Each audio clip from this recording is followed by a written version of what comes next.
নমস্কার বন্ধুগণ, আমি doctor Debtanu Banerjee, MD internal medicine, consultant physician. আজকে আপনাদের সামনে একটা গুরুত্বপূর্ণ আলোচনা করতে আসলাম। ব্যাপারটা কিছুই নয়, অ্যাজমা ব্রঙ্কাইটিস, শীতের দিনে যেটা আমাদের মধ্যবয়সী এবং বুড়ো মানুষদের জ্বালাতন করার একটা সবথেকে নাজেহাল করার একটা ব্যাধি, সেইটা সম্পর্কে দু চারটে কথা।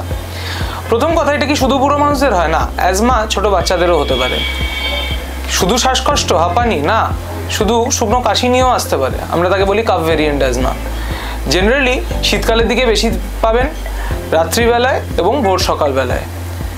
অ্যাজমা আছে কিনা কি করে বুঝবেন? অবশ্যই ডাক্তারবাবুর কাছে যেতে হবে, তিনি স্টেথো দিয়ে শুনবেন, তারপরে কিছু টেস্ট করাবেন। কিন্তু সচেতনতা জরুরি। কেন? কারণ এই যে ইনহেলার, আমরা ধরলেই ভাবো বাবা সুগার প্রেশারের ওষুধের মতো ছোটো বাচ্চা ইনহেলার শুরু করবে, তো আপনারা বোঝেন না যে সিরাপটা আপনি খাচ্ছেন সেটা কিন্তু সারা বডিতে ছড়াচ্ছে, হাত কাঁপাবে, বুক ধরফর করাবে। কিন্তু ইনহেলারটা যদি ঠিকঠাক করে নিতে শেখা হয়, শুধু লাঙের প্রবলেম লাঙেই যাবে। আর বুড়ো মানুষদের ক্ষেত্রে বা যারা স্মোক করেন তাদের ক্ষেত্রে তো ব্রঙ্কাইটিস, চিটে সর্দি বসে গেছে, উঠছে না। বুঝবো কি করে কোনটা অ্যাজমা কোনটা ব্রঙ্কাইটিস? সোজা ভাষায়, যদি মাঝে মাঝে ঠিক থাকেন, মাঝে মাঝে হয়, অ্যাজমা হওয়ার চান্স বেশি।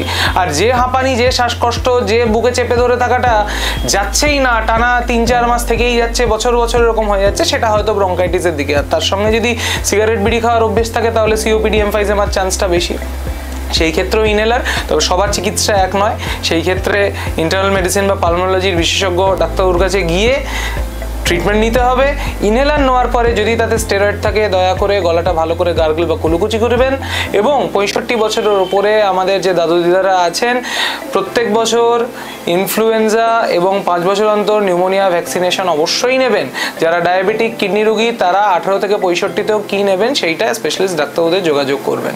শীতের সময় ঠান্ডা জল, ঠান্ডা পানীয়, আইসক্রিম কম খাবেন, কান গলা ঢেকে থাকবেন, যতটা পারবেন বাইরে পলিউশনের মধ্যে মাস্ক ইউজ করবেন যাতে ধুলোবালি না যায়। এবং সব থেকে বড় কথা হচ্ছে গিয়ে স্বাস্থ্য সচেতনতা, ইট healthy, exercise healthy. Obviously exercise induced asthma না থাকলে তাহলে তার আগে আবার ইনহেলার পকেটে নিয়ে যেতে হবে। And asthma, COPD both are killers. So please take care of your self.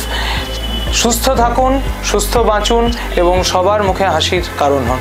নমস্কার।